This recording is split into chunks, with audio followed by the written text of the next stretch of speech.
Let's see here. I don't know if we're live or not. It does not look like it is. Let's see here. Hang on one second. It is not. Okay.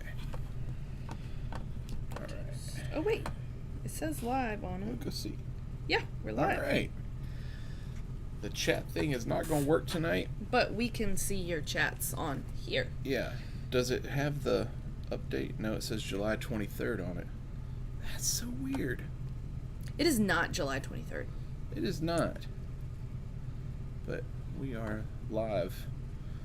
I don't know if we're live on the... It wouldn't let me log in tonight. Alright, let's just get on with it. Alright, give me 1 second. Let me go make sure that the Christian Temple thing is up. Sorry. I just didn't want the whole first 5 minutes to be like us. Alright, it's Yeah. on Okay. in both places. All We're right. good.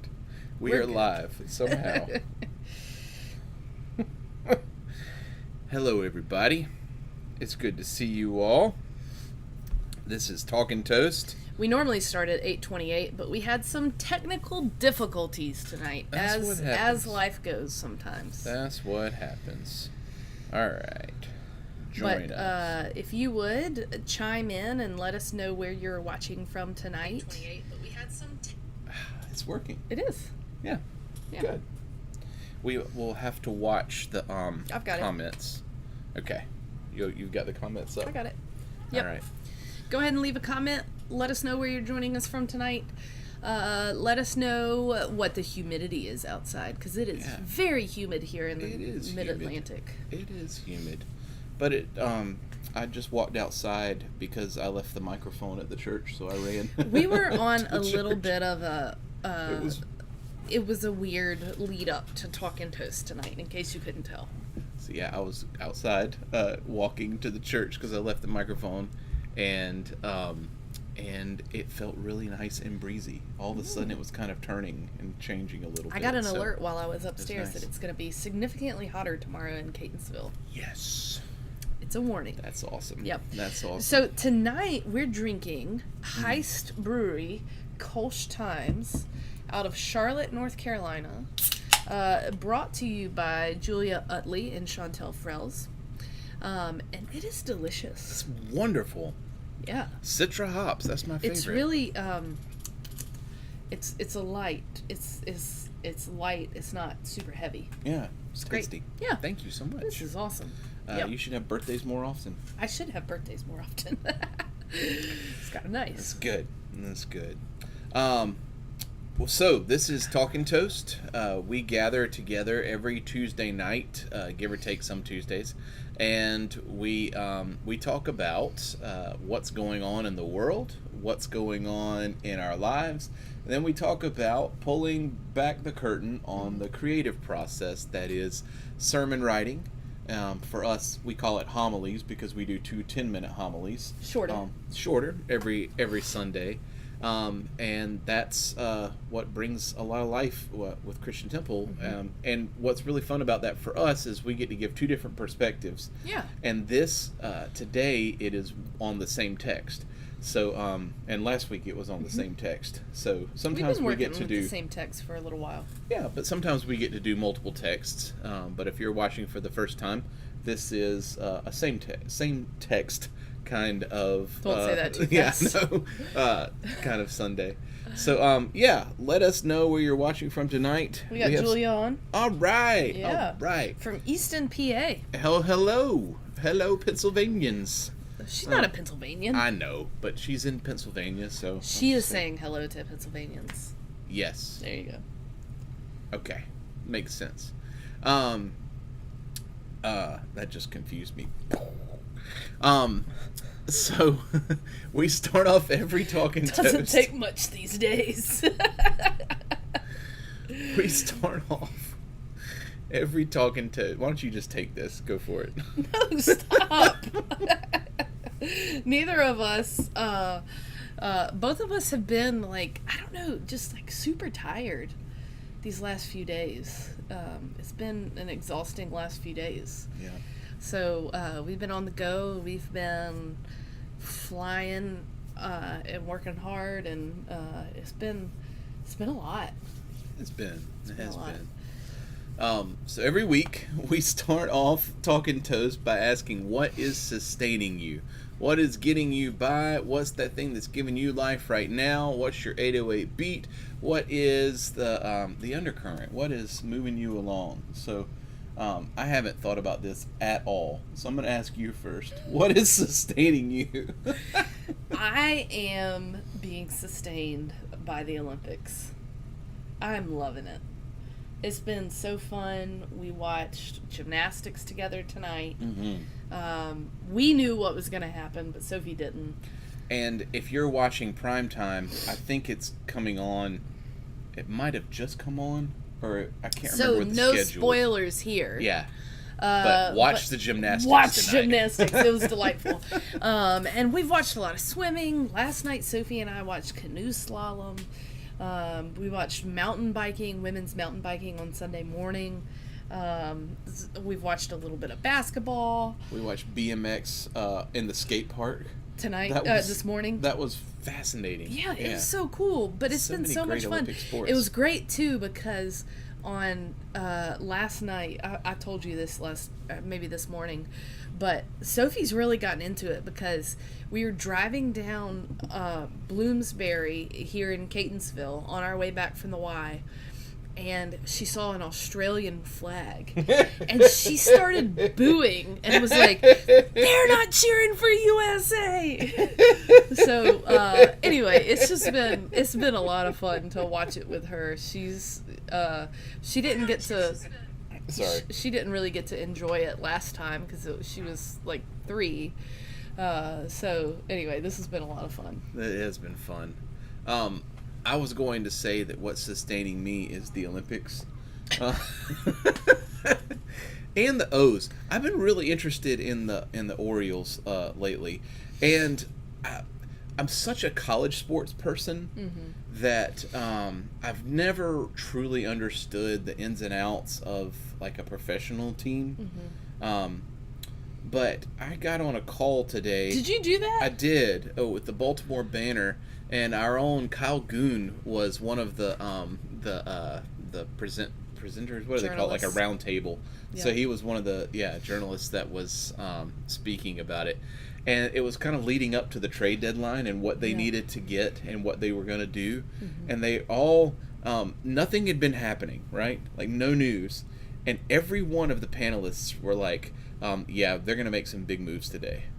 And I was like, how do you think? I mean, there's hours to go, and they're gonna make big moves today, and they did. Every one of them called it, and it was just really fascinating to me. What if churches had trade deadlines? What if like a church could just trade their pastor, and then the next week they're in another pulpit? Like, can you imagine? The Blue Jays yesterday were in their first game. They traded someone between the first and second games. No, in the middle of the first game, and the person started the game and then didn't come back out of the dugout after the inning was over. Can you imagine? Like mid-sermon, church decides to trade you with the Lutherans down the street. That's brutal. But what I can't wrap my mind around is the idea that one day you're playing for one team and then the next day you're playing for another team. I know. Like Austin Hayes, who I love, started at Philly the day after he got traded. Yeah. Yeah. It's that's a fascinating my world. heart is too much like I get attached. I know. I get attached. I couldn't do that. I do too. And it's a different breed of sports fan too. Whereas like we went to the game on Sunday and Manny Machado was playing for the Padres. I know. And I loved Manny Machado whenever he was here. Like there was something like that brings back all the feels for me. And so Manny playing out there, I was still cheering for Manny. People booed him. I know. That's not right. And I was just thinking, like, he didn't have any choice in the matter. Like, this is why we cannot foster a puppy. We would be foster fails in a hot second. Yes. We get attached. That's exactly right. Right. Yep. So there's your sports talk. Sometimes we evolve or devolve, whatever your perspective is, into sports talk radio, and we're approaching the fall. We are. And this is going to happen more and more often, unfortunately for you, or fortunately for us. Yeah. All of the above. Yeah. All the above. So, if you've been following along with what we've been talking about for the last little while, we've been talking about what does it mean to have faith in the public square, to live one's faith in the public square, and how might we as spiritual people engage with the conversations that are going on in our public square right now, which is kind of funny because it's been kind of eerie how the lectionary has enabled us to talk to the moment in different ways in the last few weeks. It's like the Spirit's still moving. Amazingly so. Yeah. So this week we're gonna is this gonna be the first time we preach on any of the epistles at Christian Temple? Maybe. I Certainly, feel like I've used Corinthians in funerals. I don't think I have. I So- think this might be the first time. Yeah. How about that? And I'm I didn't not think about like that. I don't love the epistles, and I know you don't. They have their place. It's not the epistles for me necessarily. It's Paul. Paul. Yeah. So if you're wondering about these epistles, so they're letters to early churches. Paul is attributed in most of them, but the reality is he probably only wrote a few of them. We'll talk about that in a minute. But they're letters to early churches, and so it's kind of like opening up somebody else's mail. And what you find is that these early churches were having conflict, struggles, church things. It's almost like they were made up of people. Yeah. And so they're having these conflicts, growing pains, that sort of thing. And leaders in the Christian movement at the time were writing them letters to give advice. It's kind of like the Dear Ruth, Dr. Ruth, No. What's her name? No, Dear Abby. Dear Abby. It's Dr. Ruth. She passed away recently. She's the sex doctor. Sorry. I didn't know another way to get you out of that one. But anyway. Well, may she rest in peace. Is my face red yet? Yeah. So Dear Abby. Paul would be mortified if I compared him to Dr. Ruth. Paul would be, yes. But he too, maybe here's our segue. Dr. Ruth actually had the qualifications to be talking about what she was talking about, and Paul did not. And he did it anyway. Yeah. And we with Paul's background as very focused on the law, and things need to be tidy and orderly in their place, it shows through. What you're talking about with the spiritual side of this, with the Christianity side of this, is he didn't know Jesus in person, right? As the disciples knew Jesus in person, but he pretended to. Yes, he did, and he had a vision of sorts, and yeah. But in terms of, and I think we need to address this early on in talking about Paul, and talking about the early Christian movements, there was no unified thing going on here. There was no centralized church at this time. Everybody was kind of doing their own thing. And it wasn't until centuries later that the church became really the church. as a result of really a political treaty. Yeah. But Constantine. the things that were happening in memory and in honor of the life of Jesus were happening independently of one another. And so the disciples became the apostles. The apostles were kind of seen as like the authorities, but there was no like uniform thing of like, this is what it means to be Christian.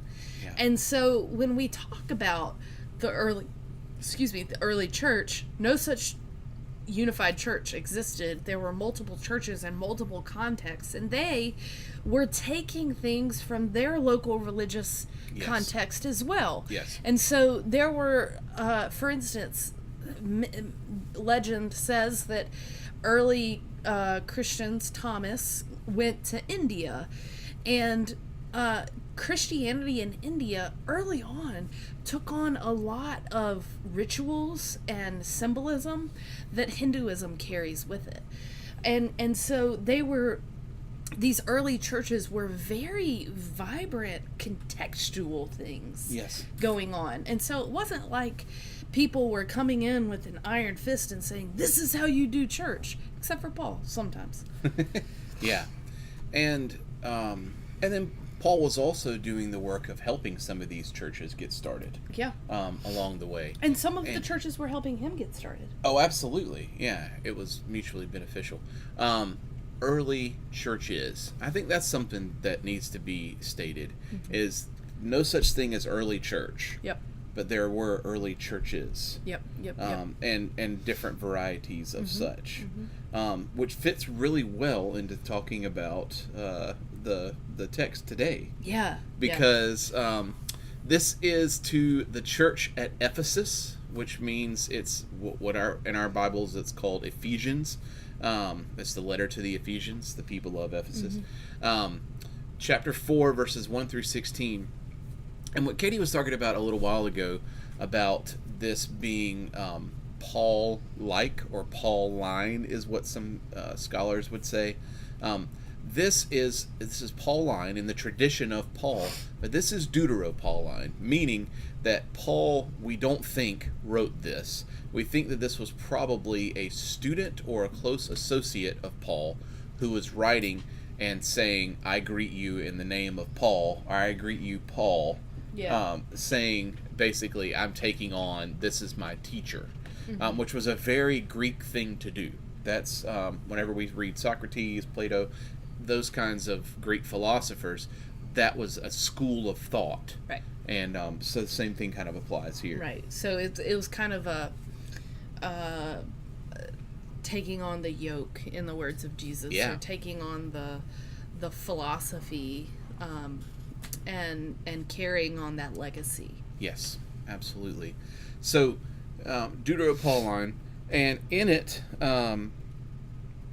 there must have been division because yeah, that's what happens, because the writer, and for lack of, like, because we don't know who this was, so many people just say what Paul is saying here, or what the student of Paul is saying here. So let's just say what Paul is saying here, just so we're just for ease, instead of saying what the writer is saying here every time. So what this Pauline writer, what Paul is saying every year, I have trouble saying it because I know it's not right. Anyway, what Paul is saying here is that everybody within this church, and really everybody everywhere, has different gifts, has different things that they bring to the table, and that that the role of the church here is to equip everybody to use those gifts. And I think that what's fascinating to me in this passage is the same Greek word for equip is also the same Greek word used to set a broken bone. That feels right. Yeah, absolutely. That feels right. Yeah. So your work in the world is a repairing. It is a movement for reparations. It is a movement for wholeness. It is a movement for making things right and just.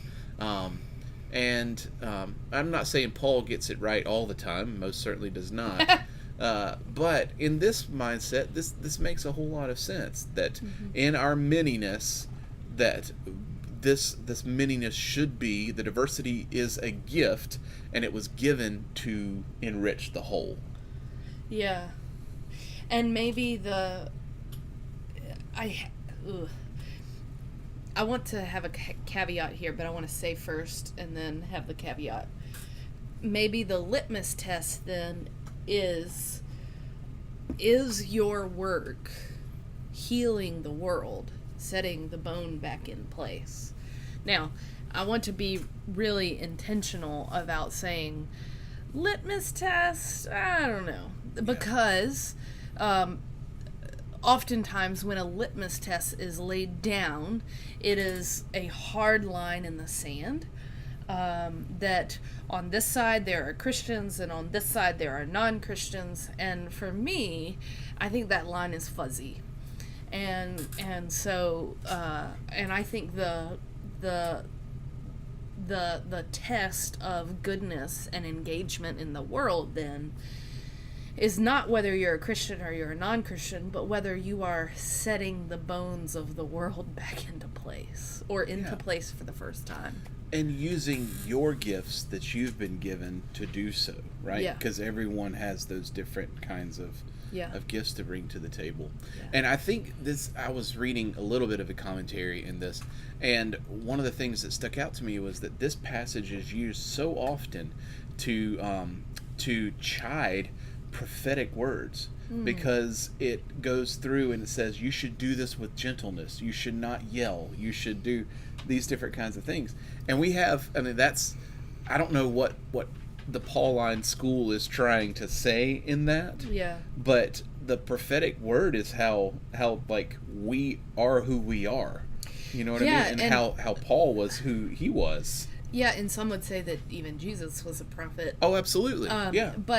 But I think that is indicative of the idea and the history around Paul being exposed at least, but maybe initiated into the Stoics, who were, they're going to keep their cool and they're not going to have a high or a low.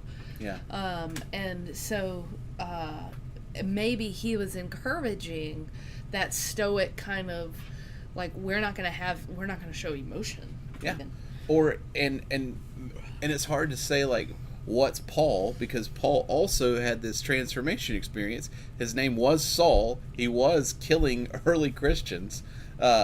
So anybody who deviated from this is what's supposed to happen within, and so he has this experience.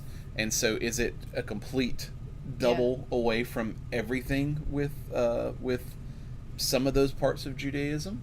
Yeah. And I'm not saying that this is a certain idea of Judaism. That's not Judaism as a whole, of course.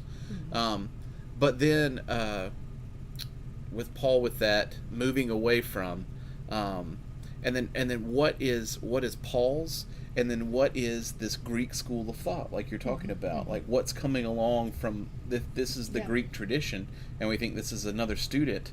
How influenced was this other student by other Greek philosophers? Because, guess what? Christianity also everywhere was influenced by Greek philosophy, which is why we're having so much trouble with the scenes from the opening ceremonies.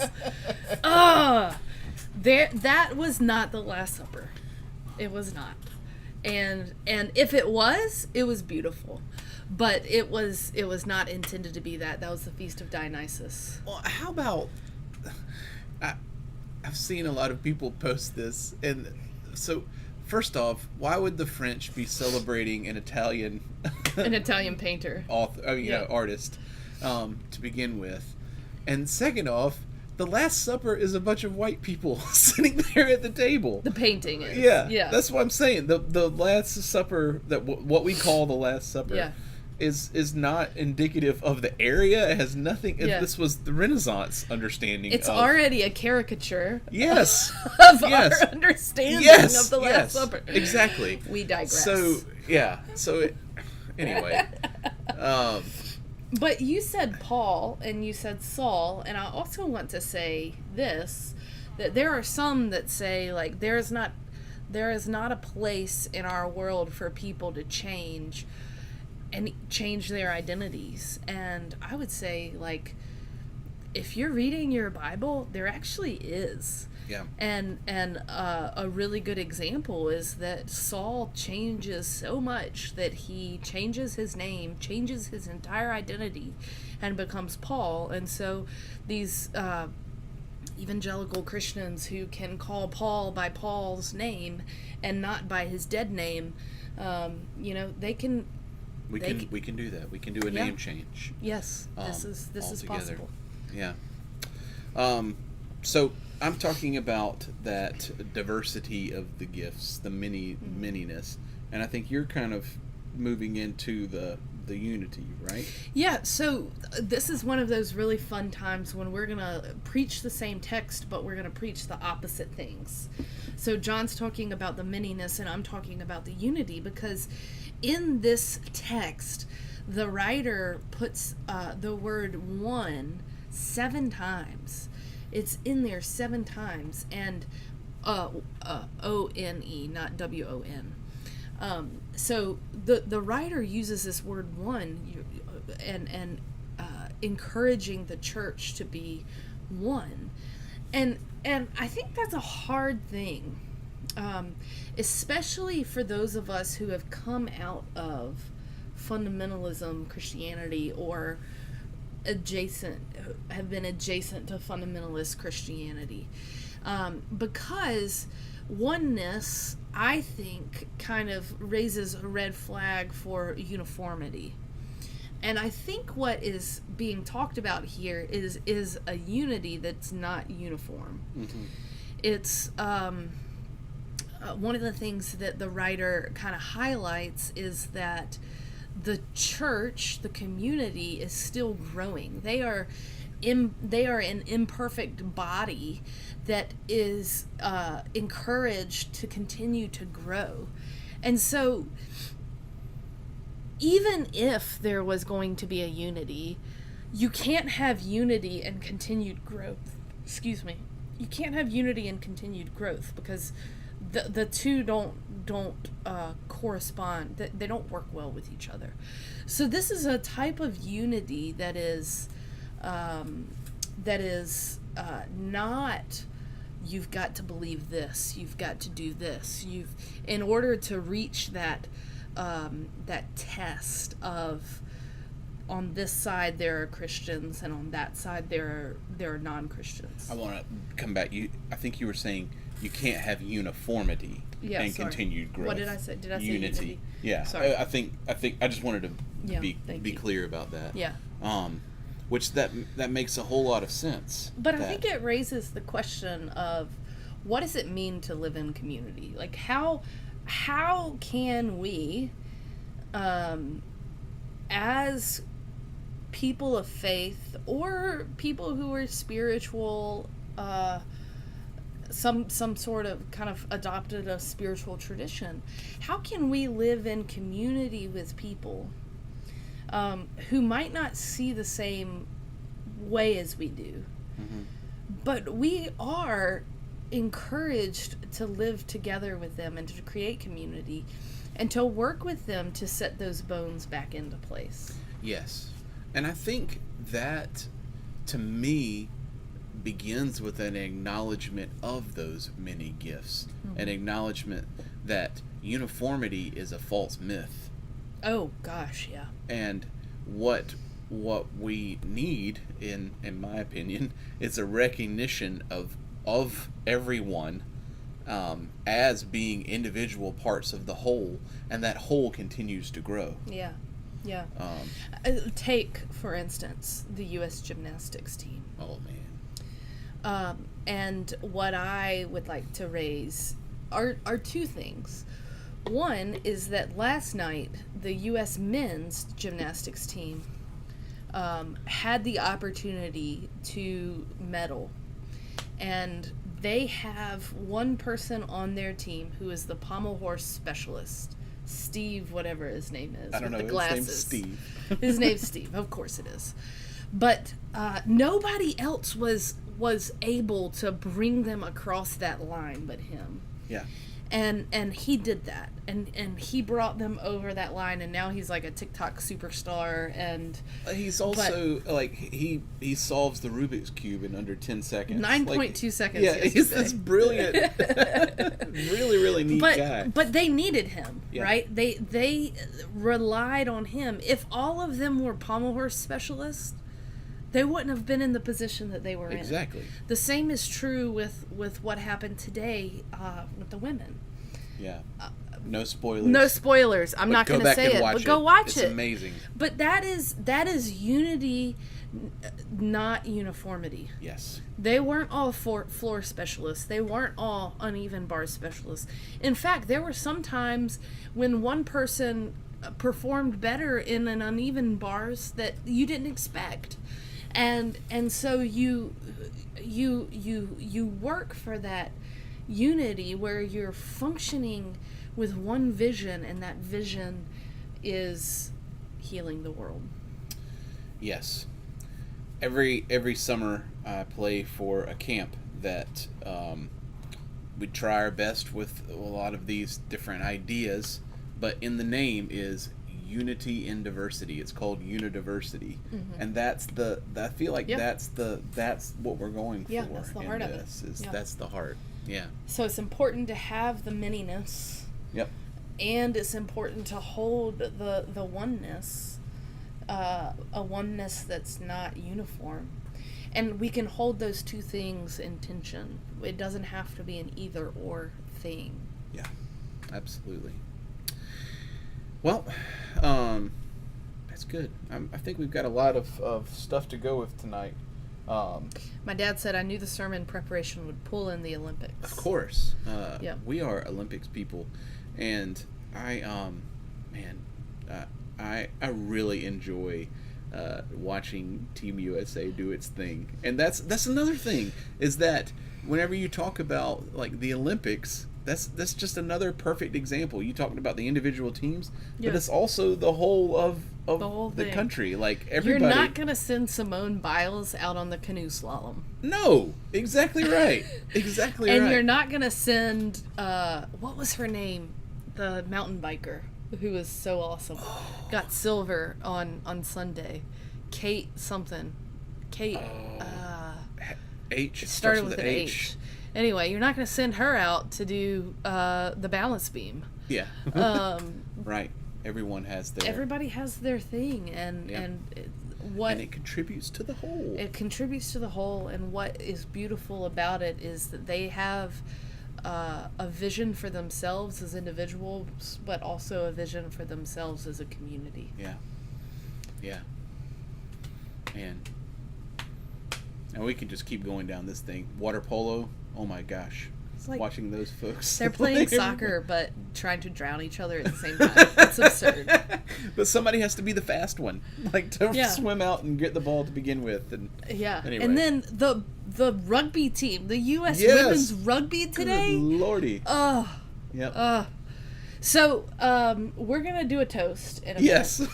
But next week, we are going to be live at Bethany Beach. It is Next week. Tuesday night. Next Tuesday night. So we'll have a Talking Toast live. We hope you will join us. We'll have a live studio audience. That's exactly right. We're going to have some fun. I might get creative with it. Let's see if we can bring in another camera angle or something. And, who knows? Who knows? Last year, we did Fun with Flags. Fun with flags. Yeah, this year we'll do something fun. Anyway, all right. Well, friends, it's been fun tonight. Katie, will you start us in our toast? My dad said I wouldn't ask Paul to baptize Jesus either. Yeah, so John had his place. There you go. Paul didn't. Right. Yeah. Cheers to y'all, my friends. As you go from this place, wherever you are, remember that we can find unity that is not uniform, where your individual gifts and vision are honored in the healing of the world. Yes, because the world needs your individual gifts. Whatever you are called, whatever is pulling you forward in this, what is that thing that's sustaining you? Whatever that is, the world needs it. The world needs it. The world needs it. Cheers, Cheers, y'all. friends. We need to get shirts made that say "Cheers, y'all" on it Cheers, y'all. I like it. for Talking Toast. I like it. Salud. Cheers. Prost. All right. Well, we'll see you next week. Yeah. Have a Same great- time, not the same place. Yep. And enjoy some Olympics in the meantime. We'll see you next time. Go watch friends.